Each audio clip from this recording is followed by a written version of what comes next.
Mm.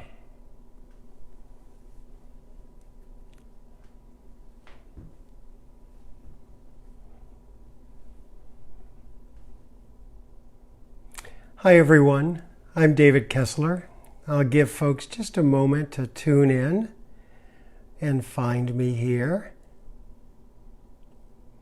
We're going to be discussing grief and the holidays. So I'll give you a moment to just come on, let me know where you're from. And I'm so glad you're connecting today or maybe watching the replay of this.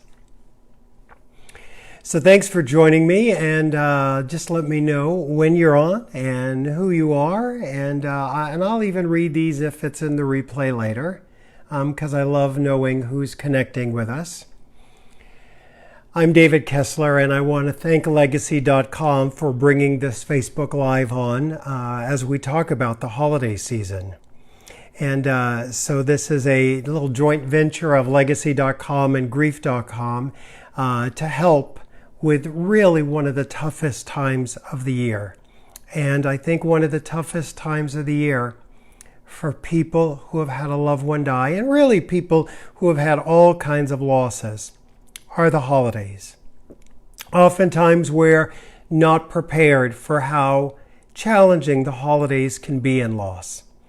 And I think about, I know right now the movie The Grinch is out, and I think if you're in grief, there is a Grinch, and the Grinch is called death. And it's really stolen your holidays, and it's almost an assault on top of the loss you're already feeling.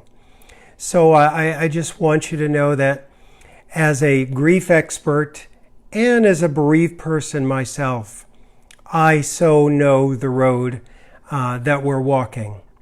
So I see many people are coming on now, so I want to welcome you. Let me know where you're from. I'm David Kessler, and many of you know me from my books with Elizabeth Kubler-Ross or with Louise Hay, or just from the work I've done or lectures on grief and loss. So I'm so glad we're gathering to talk about this important topic, because holidays challenge people in grief like no other time of the year. I think it's really holidays and the anniversaries of our loved one's death that really get to us. So I'm going to give you some tips. Then if you have a Q&A, I'd love to answer it. We have a Q&A, and I'd love to answer your questions live here as you're tuning in, so you can feel free to put your questions in now or at the end whenever you're ready, and then I'll try to answer them before. And if you're in the replay, feel free to put questions in, and I'll answer them a little later. So people in grief dread the holidays coming. Many people tell me how the whole month of January is just so challenging for them. Sometimes it's actually the leading up to the holidays, people will tell me, is actually worse than the holidays themselves.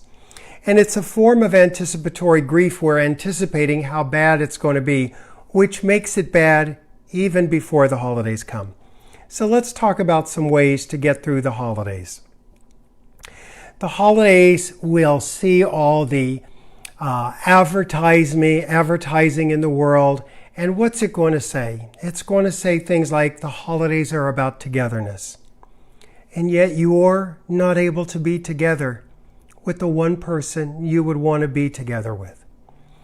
And the holidays have been filled with expectations always. I mean, before your loved one died, we all had these crazy expectations of these amazing holidays.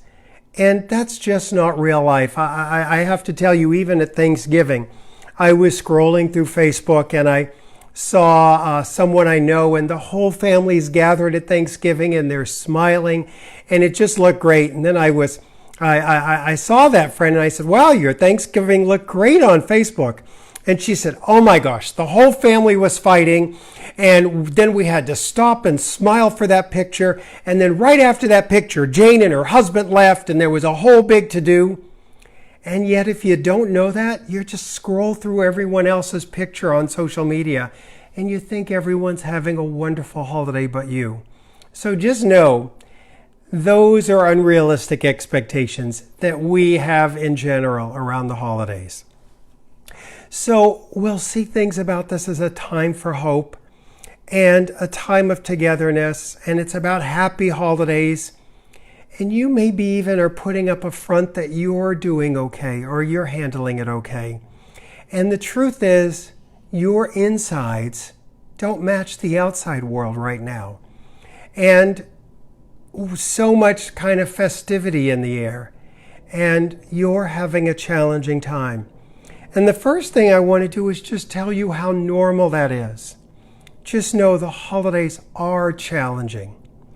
And if you go to a gathering, it's interesting. People have told me they'll go to a holiday gathering and they'll be so upset that no one mentioned their loved one who died. And of course, it's foremost in their mind, and yet no one's mentioning it. And so one of the things they've come back and told me is that when they eventually questioned their friends said to them, well, we didn't want to upset you. So I want you to think about this, and I certainly don't want to put any work on a griever, but just know, when we're in grief, sometimes we have to give people around us cues that it's okay to talk about our loved one. In fact, that we would rather talk about our loved one. So sometimes you might have to be the one to begin that. You might arrive at a get-together, and when someone says, how are you? You might start off by just going, I'm glad to be here. You know, obviously it's been really challenging with Sue dying. And you just name Sue and you put it out there right away so that people know, oh, it's okay to talk to you about it. And people are afraid to share memories, and they don't understand when our loved one dies, we love hearing, especially new memories we haven't heard. Sometimes our instincts around the holiday season are to isolate, and you really have to find that balance of what's right for you. You know, try not to isolate too much, but also don't overwhelm yourself with doing what you should do. We always say don't should on yourself. And don't do anything that feels right. And you know, if you decide to do things that feel right for you, other people around you might not like those things and might be like, no, we want you to be more happier because it'll make them comfortable. But this is really about you at the end of the day. I know more people are tuning in. If you're just tuning in, hi, it's David Kessler here with Legacy.com and grief.com, and you may be watching and you're in one of the Legacy groups. You might be in one of my Facebook online courses or groups, or just online finding us here on Facebook. And wherever you're tuning in from, or even in a replay, I'm really glad you're joining us, and I hope you'll find these tips helpful as we go through them. So the other thing that people have shared with me about the holidays is they can be a year of lasts, where you think, last year, this time, my loved one was here.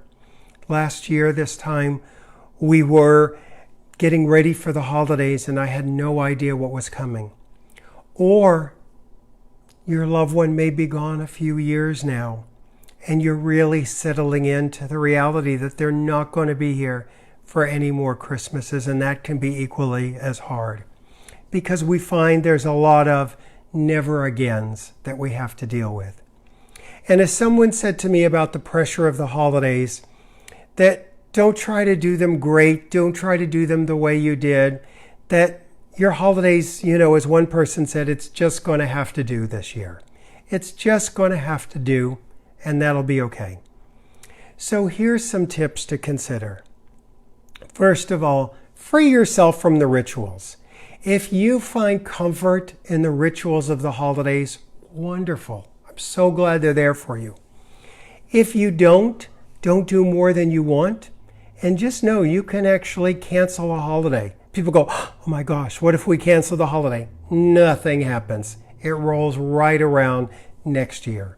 So give yourself permission to do what you want and no more than what you want. Some people take a year off the holidays and just go back and do them the next year and recreate them. A dear friend of mine, Barry Perkins, who was married to Anthony Perkins, I remember after her husband, Tony Perkins, died, she said those first holidays, the Christmas was so grueling. They were like zombies just trying to walk through them. And she said, we should have taken the year off and then eventually created a new time. So just know, letting yourself take time off from the holidays is okay to do. If you're feeling pressure to give gifts, let that go. If you feel pressure to give out holiday cards, let that go. This is actually about having compassion for yourself. You've been through so much. And if you have a hard time doing some of these rituals, let them go. So the next tip I want to talk about is well-meaning people are going to have a lot of opinions, and friends and family members are going to have a lot of opinions what you should do to get through the holidays. Thank them and then find your own way to do it. Don't feel pushed, and just know you, like many of us, might be a people pleaser, and when people pleasers quit pleasing, people are rarely pleased. So just know, if you discover what's right for you during the holidays, the people around you might not be thrilled with it, and their reaction is really none of your business, because you've got to attend to your own grieving. When you go to an event, set expectations and have an exit strategy. As you walk in, tell people, maybe I'm just going to be here for a few moments, or I have a number of places I'm going to, or go in the bathroom and tell them you just got a text from someone that you got to go. But figure out an exit strategy and don't stay longer than you need to. And know if you decide to leave early, they're going to worry, they're going to be sad for you, and they'll get over it. You've got bigger things to deal with, which is your own grief. The third thing is include the loss in the holiday. You know, the loss is in the holiday anyway. So if you're going to go to some get-together, put the loss first. Go to the cemetery first thing. Go online and post something about them. And certainly, you know, Legacy is a wonderful place to connect with others in group that day early on. If you're in one of the Legacy groups, you can post on my page, on different pages, about that you're thinking of your loved one, and you'll be surprised you'll find you're not alone. You can light a prayer for them that day. If your loved one was cremated, go take a walk in their honor. Go do something. If you can't get to a physical place, just maybe listening to music first thing in the day that connects you with them. But give grief its due. Give it a time and a place early on in the morning to say, you know, you are with me here. And rather than avoiding this feeling, I'm going to lean into it. You can do an ornament on the tree for your loved one. Kids can have a balloon release. You can have everyone at the table tell a favorite story about the loved one who died. If it's very recent, sometimes people will even have an empty chair for them. Some people find it good to make it a day of service. Maybe that's feeding the homeless. Just know, if you're considering any of those things, please sign up as soon as possible, because a lot of people do want to do that also. But find those ways and find what's right for you. Now, if you're listening and you have a loved one in grief, invite them to things, but give them permission to stay or go or do whatever they need to do. And don't ask them what they need for help. When you're in grief, you often don't know what you need. Just invite them out for coffee, connect with them, take them to a movie. By the way, if you're dealing with what to do on Christmas or the holidays and you're looking for alternatives, movies are really a great thing to do. Sometimes your loved ones are going to want you to go to a comedy, but just know, people in grief actually report going to a drama kind of feels better for them, as long as it's not too exactly close to the type of loss you're dealing with. And the next tip is, do pay attention to the children. Children are often the forgotten grievers, so we want to check in and see how they're doing. Just know, holidays can be some of the most challenging, roughest terrain we deal with after a loss. And the ways we handle them are really as individual as we are. And the holidays are part of the journey of loss. And I think sometimes if we know they're going to be hard, sometimes we can be a little surprised when there's an okay moment, rather than going into it thinking we're going to make these holidays happy again just like all the others. That will come in time, but maybe not right away, and it usually has to come organically.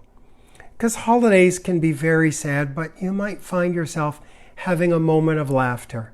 And if you do smile or having a moment of laughter, if you can't avoid saying to yourself, oh my goodness, I feel disloyal, my loved one's not here, and I laughed, just know that's not being disloyal. Your loved one, I think about our loved ones, my parents who have died, my son who have died, they would want me to still find some happiness. In my own time, in my own way. So just know there's no right or wrong in grief. As I summarize here, if you have any questions, please put them through and we'll talk about them. There's no right or wrong in grief. There's no single way to grieve during the holidays. You're going to see lots of suggestions online. Pick the ones that work for you and leave the rest. Just know that actually no is a complete sentence. You don't have to explain to people why you don't want to do something. Just no is enough, or no thank you is enough. For events, remember to have that exit strategy. And grief really gives us permission in time to recreate the holidays. They're never going to be like they were, and they are going to be different in the future. And you'll, in time, organically find a way to recreate them, but when you're ready. And honor your loved one this holiday season. They're here with you. That loss is present. So take time to connect with them. I don't believe when our loved ones die, we quit loving them or they quit loving us. So no matter who it is in your life that's died or any other kind of loss, just know there's many, many resources out there for you. I hope you'll be connecting in Legacy.com's groups. There's lots of resources on grief.com, lots of places to get help. There's in-person groups that you can find at grief.com. And just know people are here to help. All right, I want to take some questions real quick. These are some that came in a little earlier, and then I'll take your live questions. The first one is, I have small grandchildren that ask questions, and I'm not sure how to answer them. Are you sending Christmas cards? Are you setting up the village? My 3-year-old constantly asks where Grandpa is. I've answered him that he's in heaven, but I'm not sure he truly understands. Great question. Thank you for that. So just know the answer to those questions is really the truth. Are you setting up Christmas cards? Are you doing Christmas cards? Yes, I am, or no, I'm not. Mommy's taking a break from Christmas cards this year because I'm having a tough time and I want to take care of myself in grief. It's interesting. We forget that we're actually teaching our kids how to grieve. So we're either going to teach them how to avoid grief or how to handle grief. And they're going to deal with loss in their lifetime. So it is an opportunity to say, I'm taking a break from Christmas cards because, I'm really feeling a lot of sadness without Dad or Mom or Grandpa being here. But I'll be doing them again in the future. The same might be true about are you setting up the village. The other thing is, when you have young kids, they don't comprehend death the way that we do. And they just want Christmas like everyone else. So sometimes you have to go to your friends and your family and your support groups and tell them you're having such a hard time. And then you have to turn around for your young kids and still do Christmas and still make sure they have a good Christmas. And they learn that life goes on and it continues even though we're really sad. So you might be setting up their Christmas village even in your sadness and invite a friend to come over and help you set up that village. And in terms of, is he in heaven? If that's your belief system, you would say, yes, he's in heaven. And just know he may not understand. And if he's saying, what's heaven? Then you would just use your own belief system. I might say something like, heaven is a place where we go, and it might be the place where we were before we came here. You don't remember where you were before you came here, and you don't know where you'll go afterwards, but we call that place heaven, and it's a good place. All right, the next question is, and just know there's also people who are atheists, and obviously that might not be right for you, so, whatever works in your belief system.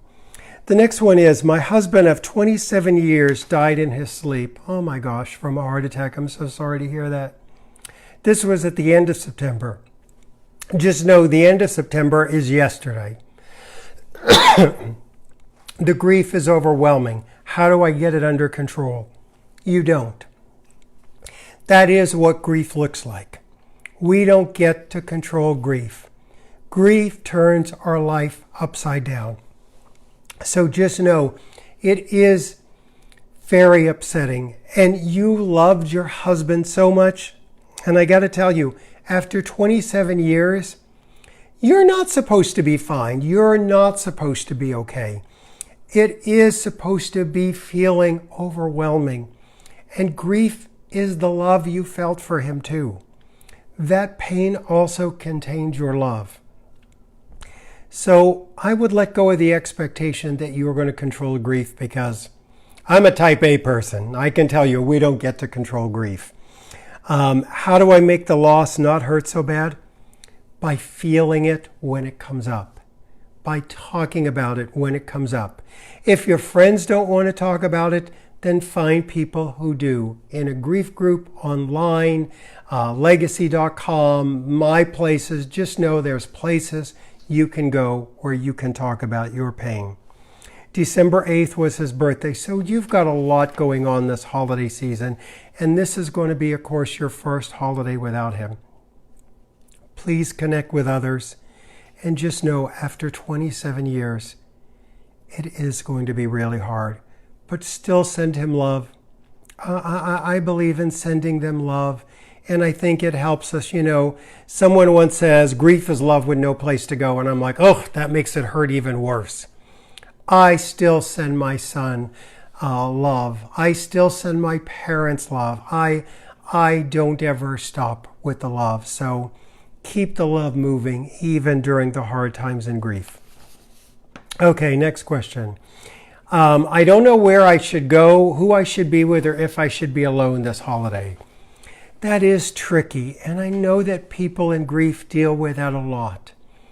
So one of the guidelines is, what would be kindest for you? What would be the kindest thing for you? Sometimes it's not an either or, it's both.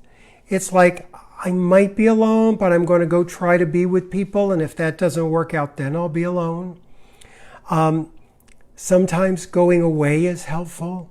But you really have to look at, you've been through so much. Be kind to yourself this holiday season. The next one here, everyone wants me to be happy this holiday season. How can I do it when my wife is no longer here? So just know people want you out of the pain. They want you to be happy. And in time you can tell them, look, I will hopefully be happy again. But right now, I just have to honor my sadness, and I just have to miss them. Just know that's the reality. You do just miss them, but still connect with them even in their loss, and take that pressure off you to be happy. All right, I think we've gotten a question that's come in.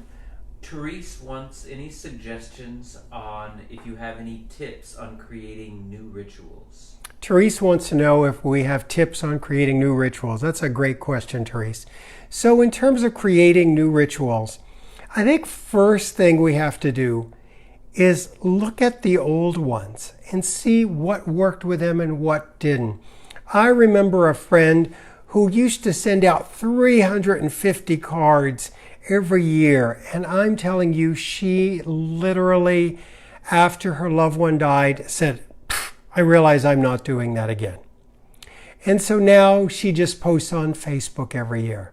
So when we talk about creating new rituals, It can be somewhere new you go every year. It might be something new you do. It could be something new you cook. It might be a different way of connecting. Like I said, movies can also be a good ritual that we do.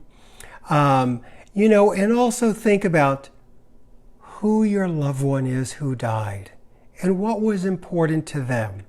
Because so many times that can help us create our ritual. If they loved helping, maybe we make sure we help that day. If they loved going to the ocean, then maybe that's a new ritual. If they loved hiking, maybe hiking becomes our new ritual. But I'll tell you, one of the things I've learned is find the clues for your new ritual in your relationship with your loved one who died.